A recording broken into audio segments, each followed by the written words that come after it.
Biasanya ustadz-ustadz dikasih kursi dan meja, duduk dengan kertas menilai adik-adik latihan pidato.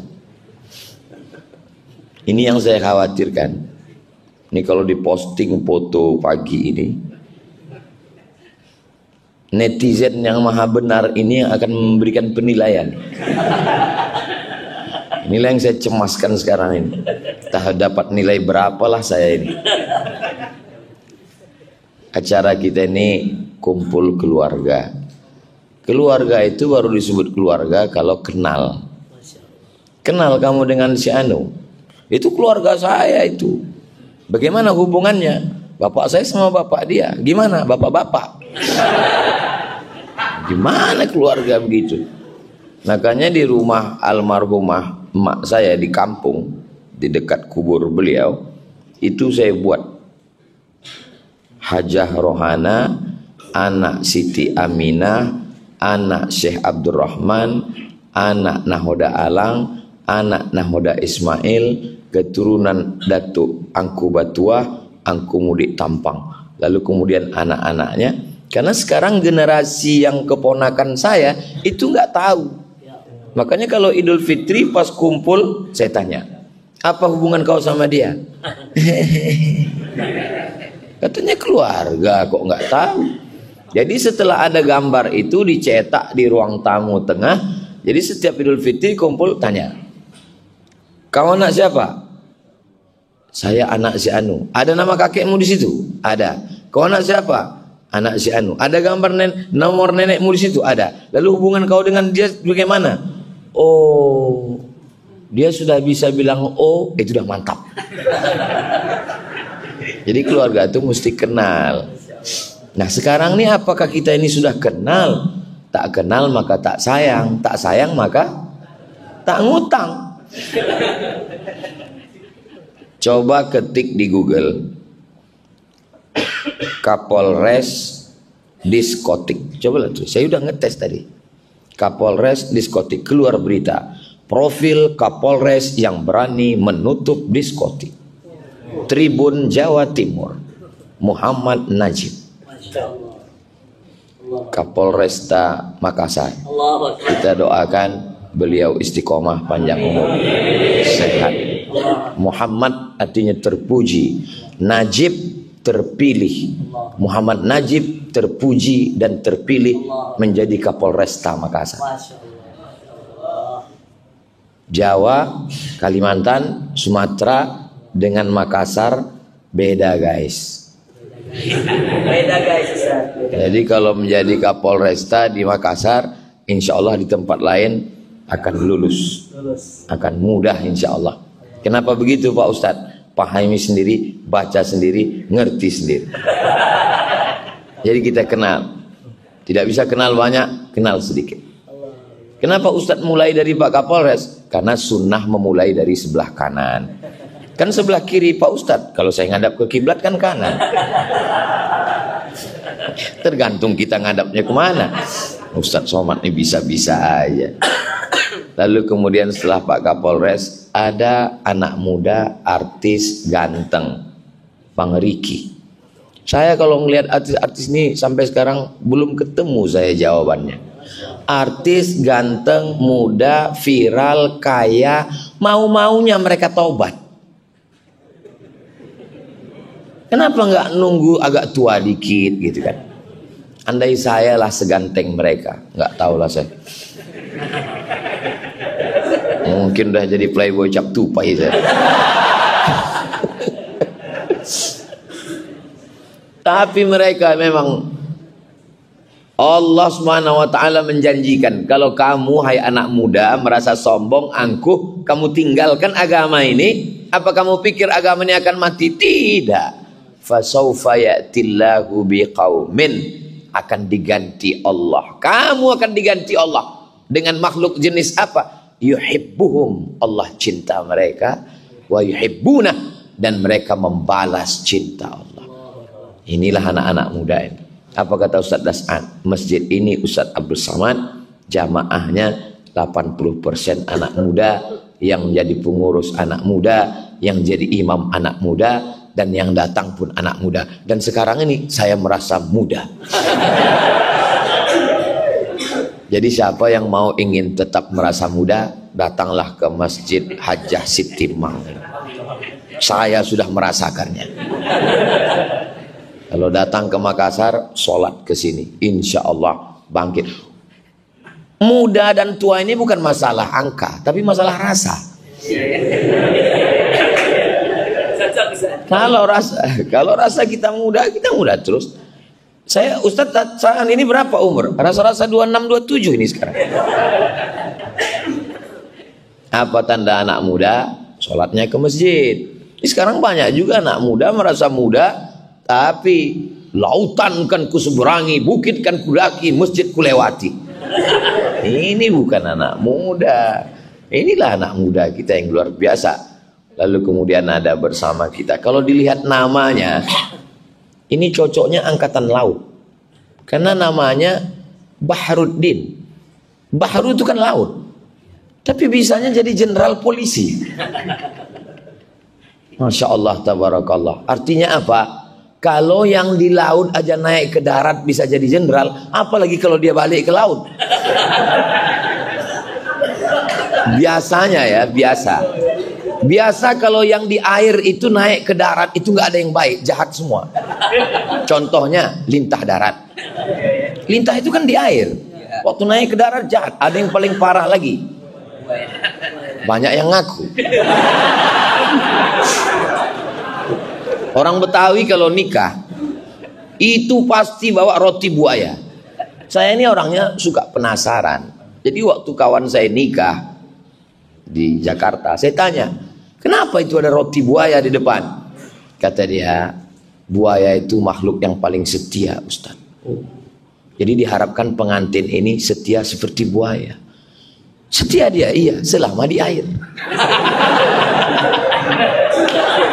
Kalau sudah naik ke darat. Tapi ada orang yang namanya di air, naik ke darat tetap setia. Jenderal Bahruddin Ja'far.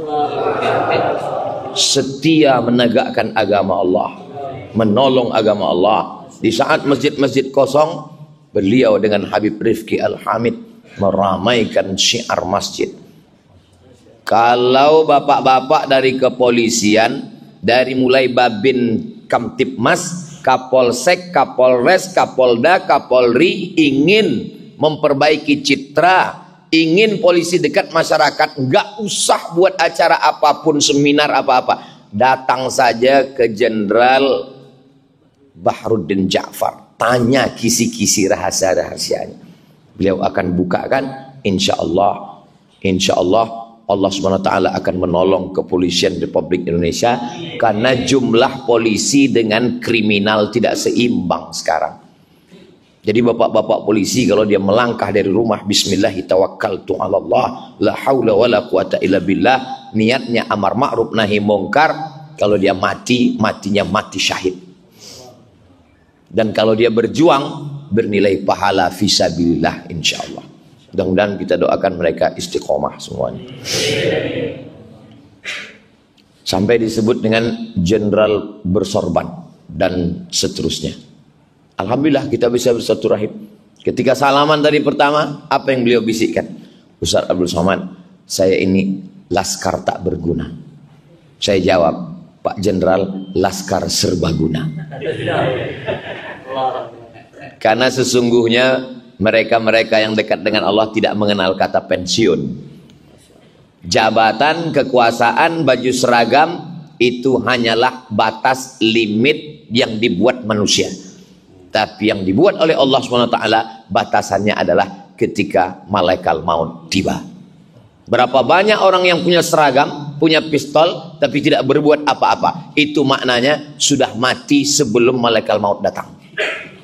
Bahkan malaikat maut pun melihat dia, perasaan ini kan belum kucabut nyawanya, kok sudah mati duluan ini. Ustadz Abdul Somad ngapal ayat, ngapal hadis, menggelegar tablik akbar. Polisi tidak perlu hafal ayat, tidak perlu hafal hadis, tidak perlu pakai sound system, nggak perlu menggelegar, nggak perlu pakai mimbar, nggak perlu pakai pentas. Cukup dengan seragam dan pistolnya. Yang mau main judi online silakan. Silakan. Mumpung pistol masih ada, baju masih ada, pakai menegakkan agama Allah. Takbir. Saya diajak lewat ibu kota provinsi masuk kabupaten, habis kabupaten masuk kecamatan, dari mulai jalan mulus sampai la haula wala quwata illa billah. Saya tanya ini panitia, kita masih berada di jalan yang benar? Masih Pak Ustadz. Kemana tujuan kita ini? Sampai ujung-ujungnya kantor polsek. Saya nengok kantor polsek, dalam hati saya, ini nggak level kita ini. Sombong kali Ustadz Somad ini. Lalu saya tanya, apa kelebihan kantor polsek ini? Akhirnya sambutanlah Pak Kapolsek. Saya risau melihat orang yang urusan ke kantor ini bingung mau sholat di mana, karena tidak ada musola. Maka saya berniat selama saya tugas di sini saya buat musola. Dan kalau musolanya siap, saya bernazar saya akan memanggil Ustadz Abdul Somad. Barulah saya tahu rasa berdosa saya dalam hati. Tapi saya tak ungkapkan di depan beliau. Saya tentu tetap menjaga image saya kan. Saya tanya, jadi ini Pak pakai duit negara Pak Kapolsek? Tidak Pak Ustadz. Pakai duit siapa? Pakai duit kami. Bayangkan berapa kali dia jadi Kapolsek, berapa masjid yang bisa dia bangun. Ketika ada jabatan, ada kekuasaan, harimau mati meninggalkan belang, manusia mati meninggalkan gading, manusia mati meninggalkan kredit, manusia mati meninggalkan kenangan yang baik. Apa yang diingat Habib Rifki selama jenderal berada di Maluku, di Ambon? Kenangan yang baik. Maka tinggalkanlah kenangan yang baik. Pengurus-pengurus masjid yang di saat Covid disuruh tutup tidak bisa, tapi yang ditinggalkan jenderal adalah kenangan yang baik. Kenangan baik itulah yang paling berkesan dalam hati manusia. Dua yang selalu saya ingat kalau saya. Pertama kenangan baik, yang kedua orang yang nggak bayar hutang. Maka buatlah dua kenangan itu. Nabi Muhammad SAW punya anak namanya Sayyidatuna Fatimah. Sayyidatuna Fatimah punya anak, satu namanya Sayyidina Al-Hasan, yang kedua namanya Sayyidina Al-Husain. Sayyidina Al-Husain punya anak namanya Ali Zainal Abidin. Ali Zainal Abidin punya anak namanya Muhammad Al-Baqir. Muhammad Al-Baqir punya anak namanya Ja'far Shadiq. Ja'far Shadiq punya anak namanya Ali Al-Uraidi. Ali Al-Uraidi punya anak namanya Muhammad An-Naqib. Muhammad An-Naqib punya anak namanya Isa Ar-Rumi. Isa Ar-Rumi punya anak namanya Ahmad bin Isa Ar-Rumi, bergelar Al-Muhajir, orang pindah. Karena dia pindah dari Irak ke Tarim, Hadramaut, Yaman. Ahmad bin Isa Al-Muhajir punya anak namanya Ubaidullah. Ubaidullah punya anak namanya Alawi. Anak cucu keturunan Alawi ini disebut dengan Ba'alawi. Di antara marga-marga cucu cicit Ba'alawi ini ada Al-Haddad, ada Al-Jufri, ada Al-Idrus, ada bin Syekh Abu Bakar, ada bin Yahya, salah satunya adalah Al-Hamid. Itulah dia Al-Habib Rifqi Al-Hamid. Tolong nama-nama tadi diingat, karena itu akan keluar dalam UAS ujian akhir semester. Nah, jadi beliau ini nasabnya bersambung sampai ke Nabi Muhammad SAW. Jadi Ustadz Abdul Somad nggak bersambung. Saya keturunan Nabi juga, cuman Nabi Adam. Jadi kalau ada di antara orang yang mengatakan, saya ini nggak keturunan Nabi Pak Ustadz, berarti kau keturunan monyet. Mohon maaf, yang ngomong gitu bukan saya, Charles Darwin. Karena kata dia manusia ini, kita ini semua berasal dari Nabi Adam. Kullukum min Adam, semua kamu dari Adam. Wa Adam min turab, dan Adam itu diciptakan dari tanah, berjalan di atas tanah, kembali ke tanah, mati masuk lubang tanah, dimakan cacing. Enggak juga, ada yang dimakan cacing pita.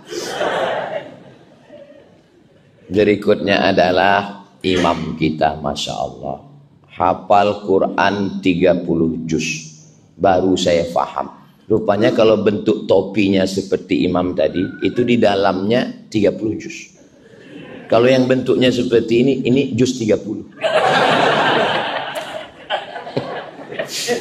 Lahir di kota suci Makkah Al-Mukarramah. Keluarganya cuman bisa bahasa dua, bahasa Arab dan bahasa Bugis. Ternyata mereka di Makkah tetap menjaga bahasa.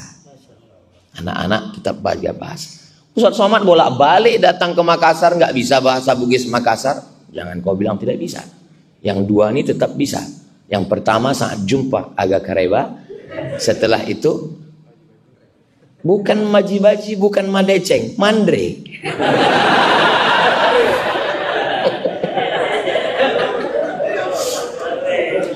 Nah, sesuatu yang paling saya sesali, kalau bolehlah menyesal kembali ke masa lalu. Kenapa di Mesir dulu tidak belajar bahasa Bugis Makassar dengan Ustadz Bunyamin? Kenapa saya tak belajar bahasa Bugis Makassar dengan Ustadz Hasbi? Kalau bisa, sekarang ini kan saya lancar bahasa itulah. Maka saudaraku di mana? Kenapa Ustaz nggak belajar bahasa Bugis? Karena tidak pernah terpikir di kepalaku bahwa aku akan datang ke Makassar. Siapa sangka Ustaz Somad akan viral?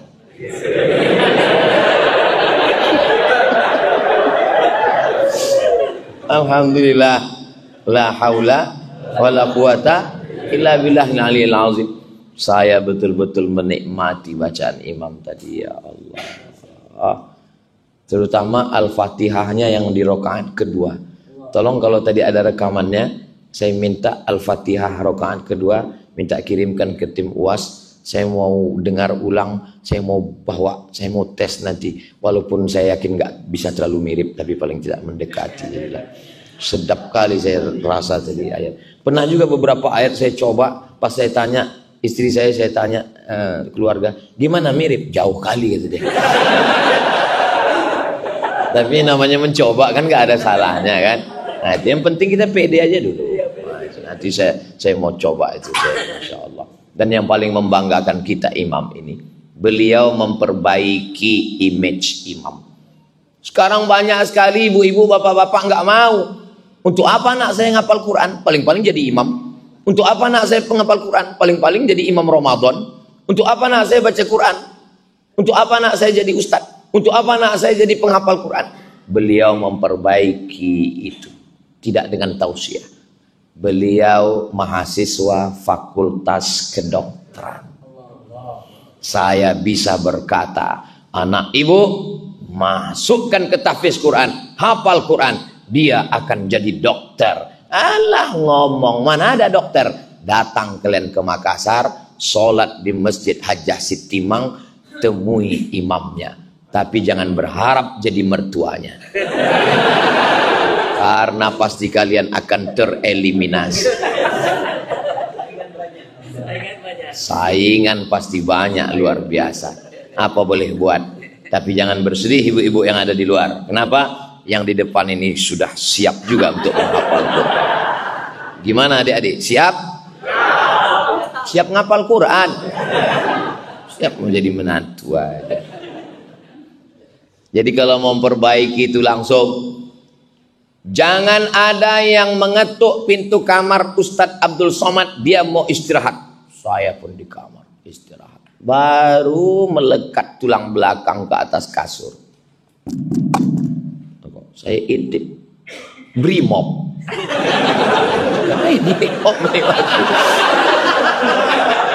Saya buka pintu. Ada apa Pak Brimob? Aku adik kelasmu di pesantren bang. Allah, saya peluk dia langsung saya foto. Adik kelas tamat pesantren. Si Anu dulu, si Anu. Biasanya kita kalau punya kawan itu kan yang terbandel. Ada dulu yang terbandel, selalu ditangkap mentuo. Mentuo itu judi pakai. Sampai ditangkap sama kiai, dibotak, nggak tumbuh-tumbuh rambut. Apa dibacakan kiai itu? Nggak tahu, sekarang mungkin udah tumbuh. Jadi saya ingat, Si Anu dulu yang selalu ditangkap, mana dia sekarang? Dia lulus polisi juga bang. Di mana? Di Mabes sekarang. Nama nggak boleh sebut, menjaga kode etik. Ternyata santri bisa jadi polisi. Turun naik pesawat, mendarat, landing. Dari kejauhan saya lihat tentara gagah tegap berdiri. Begitu udah dekat, ketua kelas saya di pondok dulu. Apa kabar mat? Kata dia. Yang lain manggil al ustad al mukarram profesor dokter dia. Apa kabar mat? Kata dia.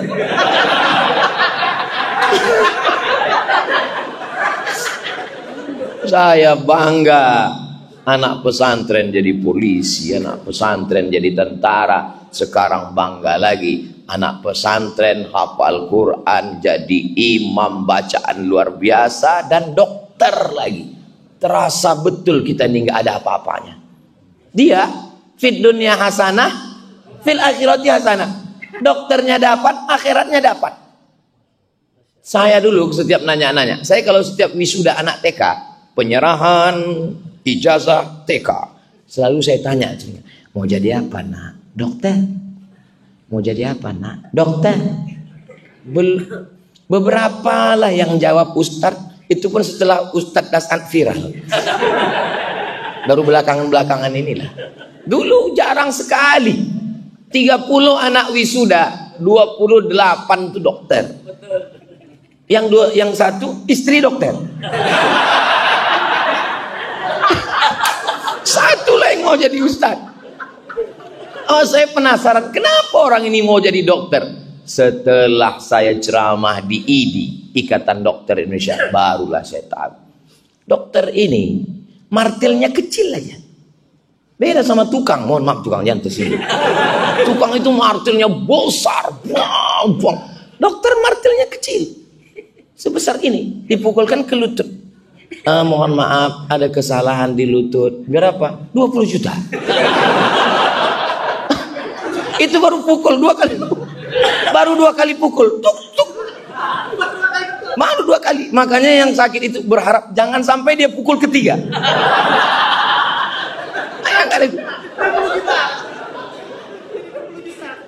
Terus gimana dok? Dan biasanya lutut itu kan sepasang kan? Nggak mungkin cuma pukul kanan, pukul kiri 20 lagi. Tukang jaga malam, mohon maaf, jangan cewek yang jaga malam. Itu kan senternya batunya 6 itu besar-besar. Senter. Dokter, senternya kecil, batunya juga paling kecil. Buka mulut, 15. Baru buka. Buka 15, tutup 10. Buka tutup 25. Barulah saya tahu. Dan beliau dapat dua-duanya. Ya Allah. Saya tadi waktu dibilang Ustadz Dasant, Ustadz Somad, beliau ini hafal Quran, imam. Dalam hati saya, berarti aku masih ada 50%. Beliau kan sudah mengambil akhirat. Dunia mungkin kita dapatlah sedikit. Pas dibilang Ustadz Dasant, dia fakultas kedokteran, lemas saya langsung. Habislah kita, habis. Gak dapat kita lagi. Fid dunya hasanah, fil akhirati hasanah. Saya sebetulnya sekarang ini sedang menghibur diri saya. Karena kalau saya ikutkan ucapan Ustadz Dasant, saya ikutkan ucapan Ustadz Lukman. Kalau Ustadz Dasant nangis, Ustadz Lukman nangis, saya menangis juga. Apalah akhirnya jadinya kita ini. Itu maka saya sedang berusaha supaya saya ini jangan nangis. Itu maksudnya. Itu maksudnya. Makanya saya sedang menghibur diri saya ini. Jangan kalian sangka saya sedang menghibur kalian. Saya bukan laki-laki penghibur. Saya sedang membahagiakan diri saya. Saya terbang dari Pekanbaru ke Jakarta, dari Jakarta ke Makassar untuk menghilangkan kemurungan, kesusahan hati saya. Dibawa oleh Ustadz Hasbi semalam ke tempat membanting kemurungan. Banti murung. Maka siapapun saudaraku dari Sabang sampai Papua yang merasa murung, banting kemurungan kalian ke Banti murung. Jangan lupa ajak saya. Tapi sampai hari ini mereka mengajak bercerita tentang ibu. Saya paling pantang cerita tentang ibu. Tak tahan saya kalau sudah cerita ibu. Apa yang saya rasakan sekarang? Kata-kata ini mungkin kekufuran. Mungkin na'udzubillah. Na'udzubillah, na'udzubillah. Allah tidak adil. Allah maha adil. Tapi bagi saya, kenapa Ustadz Das'an kalau dia pulang ceramah, dia masih bisa cium ibunya. Dia masih bisa potongkan kuku. Dia masih peluk. Saya kalau pulang, ibu saya tak ada. Untung ada ibu si Sami. Ibu anak saya misalnya. Ustadz Das'an ibunya masih ada, dia bangunkan masjid. Ibunya bisa sholat di sini. Ibunya bisa melihat lampu Masjid Nabawi. Ibunya bisa senang sholat di tempat yang sejuk. Karpetnya bagus. Ibu saya tidak sempat. Saya semalam dikasih cincin oleh Ikatan Cendekiawan Alumni Timur Tengah. 2 cincinnya saya pakai. Biasanya saya kalau dapat cincin, saya pulang, saya buka itu, saya pasangkan ke tangan ibu. Dia akan senang sekali. Oh, cantik cincin kau ya. Tapi sekarang kemana saya pasangkan? Semua cincin-cincin saya itu pernah dipasang di tangannya, dipasangnya, senang hati saya. Selalu dalam hati itu berkalau. Kalaulah dulu ku bawa ke Makassar, kalau dulu ku bawa jalan-jalan ke Brunei, kalau dulu ku bawa. Tak bisa. Risau hati tak tahu kemana dialamatkan. Ya salah Ustadz sendiri. Waktu hidupnya kenapa tidak Ustadz bahagiakan? Saya bahagiakan. Aku mau setiap Ramadan pulang ziarah ke makam ayah ibuku, kata beliau. Aku tidak bisa numpang di rumah saudaraku. Berapa kalau buat rumah, Mak? Ya 50 juta cukuplah, kata dia. Dalam pikiran saya, cemana rumah 50 juta? Beli tanah, pasang dinding, pasang tiang, pasang etap, begitu begini, begitu begini, begono. Selesai 250-300. Jadi rumah itu. Apa kata orang? Untuk apa buat rumah di kampung? Rumah akan tinggal, rumah akan lapuk, rumah akan begini, rumah akan ini, mubazir saja. Apa yang terjadi sekarang? Rumah itulah yang menjadi sekretariat Yayasan Wakaf Hajah Rohana, tempat menumpuk beras sembako. Sejak meninggal sampai hari ini tidak pernah putus 300 paket setiap bulan. Jangan dengarkan ucapan orang. Kalau mau buatkan rumah untuk ibu, buatkan saja. Belikan gelang, belikan rantai, belikan anting, bahagiakan dia. Biasanya orang tukang rumah makan tidak mau buka rahasianya. Karena resep dapur jangan sampai ketahuan orang. Saya lama, tapi saya orangnya tidak mau bertanya-tanya. Nggak pernah saya tanya, apa resep Ustadz Das'an? Enggak. Tapi saya orangnya penasaran, apa resep Ustadz Das'an ini? Sehingga jamaah begitu ramai. Saya coba-coba cek di YouTube. Lebih banyak penonton dia daripada viewer saya. Sakit juga hati saya nengok dia. Dia ceramah di menteri ini, di kantor partai ini. Pendek rasa jantung saya. Apa rahasia dia ini? Sekarang dia bukakan rahasianya. Rahasia dia satu. Dia bahagiakan ibunya. Ketika ibunya bahagia, naik tangannya menengadah ke langit, disitulah pintu-pintu langit terbuka. Bahagiakan ibumu. Kalau kau ingin rezekimu seperti raja-raja, bahagiakan ibumu, maka rezekimu akan seperti rezeki raja-raja. Bukan hadis Nabi, dapat saya di grup WhatsApp.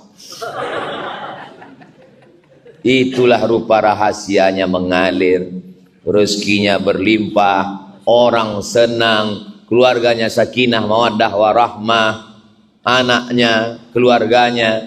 Kita doakan beliau sehat walafiat, panjang umur, dakwah kebaikan luar biasa. Dia senantiasa tidak takut pada amar ma'ruf nahi mungkar. Biasa kita kalau pergi ke satu daerah, kita belum pernah ke situ, ada juga rasa khawatir, cemas dalam hati. Apalagi saya yang sudah terlalu sering trauma kena usir. Waktu saya pertama kali menjejakkan kaki ke Makassar, Cemas dalam hati saya. Yang menenangkan saya dua. Yang pertama, saya diundang oleh Ikatan Cendekiawan Alumni Timur Tengah, sahabat-sahabat saya di Mesir dulu. Diundang saya di hotel, dijamu. Di situ hati saya sudah mulai tenang. Tapi ini kan Azhari, ini kan alumni Azhar. Bagaimana dengan yang non Azhar? Lalu kemudian saat saya tausiah subuh, ada satu orang berbisik, Ustadz Somad, itu Ustadz kami di sini. Saya tengok, yang mana? Itu yang ganteng itu. Siapa namanya? Dasat Latif. Itulah pertama kali ketemu kami. Fotonya masih saya simpan sampai sekarang. Pertemuan pertama kami. Biasanya ustadz-ustadz terkenal, kalau datang ustadz lain luar kota ke tempat dia tidak mau datang. Kenapa? Karena dianggapnya sebagai saingan. Ustadz Dasat tidak begitu. Begitu saya datang, dia datang, merangkul bersama. Jadi kalau hari ini kita buat program namanya Jumpa Kumpul Keluarga, beliau sudah lama menganggap saya sebagai keluarga. Allahu Akbar. Makanya setiap ketemu beliau senang hati.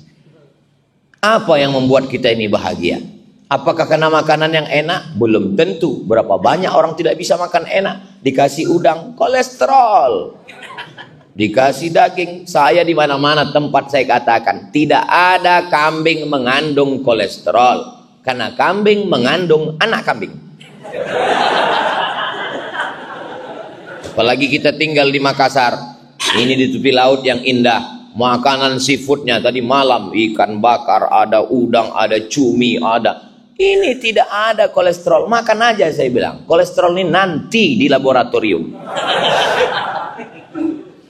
Bukan pada makanannya. Cantik indah alamnya Pantai Losari. Bukan pada alamnya, bukan pada pantainya, bukan pada air terjunnya, bukan pada makanannya. Lalu indahnya di mana? Bersama dengan siapa? Jangan kalian pakai untuk pacar kalian. Tak kuizin kan. Kadang-kadang anak muda ini ngaji, tapi pas pacaran dipakainya juga. Bukan tergantung tempatnya, Dek. Bukan makanannya, tapi tergantung dengan siapa. Enggak kuizin kan. Yang makai itu mudah-mudahan kalian putus.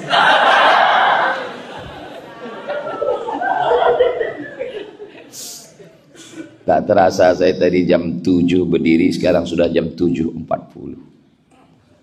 Saya tidak tahu siasat, saya tidak ceramah, saya hanya sekedar mengungkapkan, meluahkan isi hati saya. Saya berangkat dari kampung hari Jumat, malam Sabtu, malam Ahad, malam Senin, ini Senin, tadi langsung check out dan ini menuju bandara. Inilah tausiah yang terakhir. Jadi habis ini Ustadz mati. Why not? Mati itu nggak usah takut, karena yang takut juga mati. Yang nggak takut mati. Ini banyak sekarang orang berdoa, ya Allah jangan matikan dulu, aku belum siap ya Allah. Memangnya malaikat maut kalau datang nanya dulu, kau udah siap? Terus kau bilang jawab, aku belum. Oh, kalau gitu aku ke rumah yang udah siap dulu ya. Mau siap mau tak siap kau akan mati. Yang siap mati, yang tak siap lebih cepat. Keberanian tidak membuatmu cepat mati, ketakutan tidak membuatmu lambat mati. Berapa banyak orang yang berani tidak mati.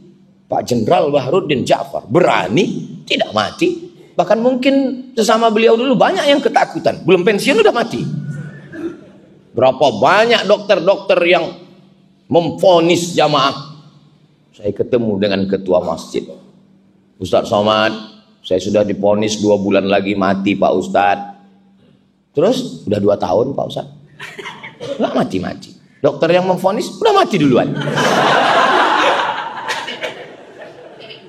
Jangan pernah takut mati, karena kita semua akan mati. Tapi persiapkanlah bekal setelah mati. Doakan Ustadz Somad mati husnul khatimah. Jadi Ustadz ceramah kemarin di Kalimantan Utara, ya. Habis Kalimantan Utara, Sulawesi Selatan, ya. Habis ini kemana lagi? Nggak tahu entah kemana jadwal ini. Terus Ustadz berhenti tausiah ini kapan? Hidup ini cuma nunggu malaikat maut datang. Kesana kemari, begitu dia sudah datang, ya udah berhenti. Jangan lagi berjalan. Apa pesan Ustadz Das'ad ke saya?